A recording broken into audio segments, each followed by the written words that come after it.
छोटे से गांव में आरव नाम का लड़का रहता था। घर की हालत कमजोर थी। दिन खेतों में मेहनत करते बीतता और रात किताबों के साथ। लोग उसका मजाक उड़ाते थे, कहते थे, तुमसे नहीं होगा, बड़े सपने छोड़ दो। लेकिन आरव जानता था, अगर हालात से डर गया तो जिंदगी भर पीछे रह जाएगा। हर सुबह वो एक नए विश्वास के साथ उठता। थकान होती, मुश्किलें आती, लेकिन उसने कभी हार नहीं मानी। फिर एक दिन स्कूल में प्रतियोगिता हुई। पूरा गांव देख रहा था। शुरुआत में उसके कदम कांपे, लेकिन उसने अपनी आंखें बंद की और खुद से कहा, मुझे बस अपनी मेहनत पर भरोसा रखना है।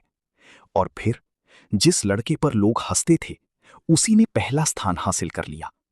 उस दिन सिर्फ आरव नहीं जीता था, जीती थी उसकी मेहनत, उसका विश्वास और वो सपना जिसे दुनिया नामुमकिन कहती थी।